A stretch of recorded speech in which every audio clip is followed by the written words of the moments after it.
Always a pleasure having you join us. This is the New Times News Weekly Review and I am Lavi Mutanganchu.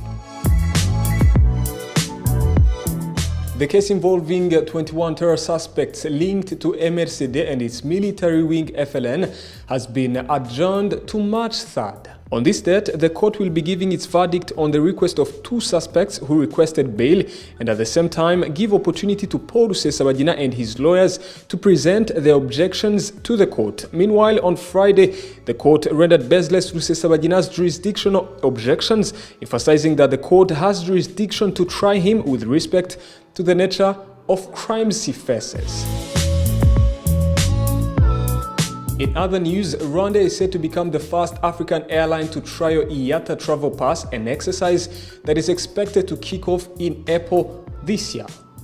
IATA Travel Pass is a digital platform that will help passengers easily and securely verify that they comply with COVID-19 test or vaccine travel requirements, in turn giving governments the confidence to reopen borders. Music streaming platform Spotify announced expansion into more than 80 new markets, including Rwanda.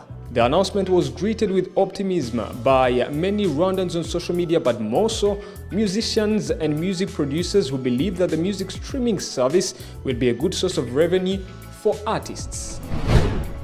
Thanks for joining us again. Time for the topic of the week. Today we're going to discuss about the recent reopening of schools after over 1 month of closure, especially in Kigali. And joining me today is Edwin Ashimye. He's my fellow reporter at the New Times Rwanda. He'll be helping us to understand the context behind the reopening of schools. Edwin, first of all, the first question that one would ask is, was this the right time to reopen schools? Thank you, Lavi. It's a good question to ask. I mean, it's been posed by different people in society, and I think people have to understand the readiness of this measure from two angles. One is from a policy view, and the other one is from the school side. There was a new measure to hold all schools in Kigali, but looking at the numbers today, I think we see a relevant slowdown in the new infections. If you look at the numbers at the time, there were 100 plus infections in the city, and now we have slightly between 30 and 50, and that gives hope. That's one part of being ready. And then the other part is schools had enough time to further prepare measures to put in place in order for the students to come back and find better measures, more implementation from the school side, and students there were even more campaigns. So obviously with the pandemic, it will never be the right time to do things like they were, but I feel like in context, the time or the duration in which students were they are in their homes for 5 weeks now.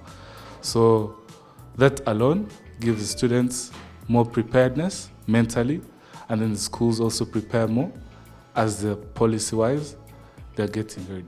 But one question that remains, we know about the overcrowding in schools. How is this going to be tackled so as to prevent any spike that may come because of the overcrowding thing that do not allow social distancing, which is a very key measure in fighting or preventing the spread of COVID-19? It is true. This is going to be largely a problem for many schools, but I've seen some of the schools put measures like double shifts where the students are going to be going to schools in parts. Let's say 50% of the class today can attend in the morning and the other ones will attend in the evening. That's just one of them. It doesn't remove the fact that it's a problem, but it's not the only problem. We still have schools which do not have hand washing facilities. We still have schools where wearing face masks are not heavily campaigned for. So these are some of the minor challenges, but overall, I think schools in the latest report have shown that they are ready. The more they do not comply with, I think they face more challenges. Students will be out of school.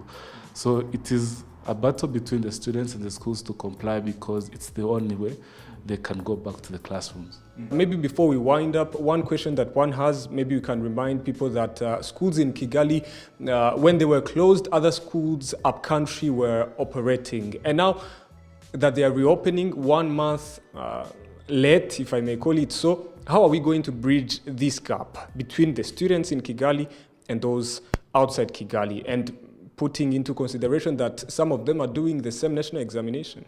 There's reliable information from the Ministry of Information that while these students will go for their pause, for a term break, they might stay in their schools, because 1 month is not a very short time. These are very many lessons going on, and like you said, candidates especially who will be doing the same examination, and we are talking about students who have not covered the same way the others have covered. I think there are more measures apart from weekend lessons, because that's only 1 day, and we also believe that it cannot be a full day. It's going to be it's going to be a half day. So the idea of putting their weekend lessons, yes, is great, but there are more measures needed. We are talking about here students staying at school. We are talking about here the calendar it can be modified to also accommodate all these changes. We're also talking about these students going back home but stay in class, digital learning. We have seen some of them digitally run as the others are at school. So there are more measures. We cannot comprehend the measures, and we are sure that the institution in charge is taking part of it. And also, we are not going to go without mentioning the fact that exams are just around the corner. It's in July.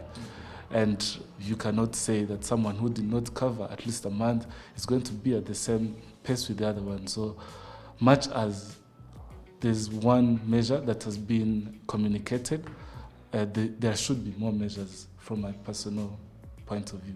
Thank you. Thank you very much, Edwin. I think this is a very broad topic that we can't, summarize or talk about extensively in these minutes that we have. We thank you very much for making time for us, and we hope the next time we'll be around to give us some more input and make sense of a lot of headlines that trend in the course of the week. Thank you too for making time to watch this week's edition. We hope to see you next week. I am Lavi Mutanganchuru.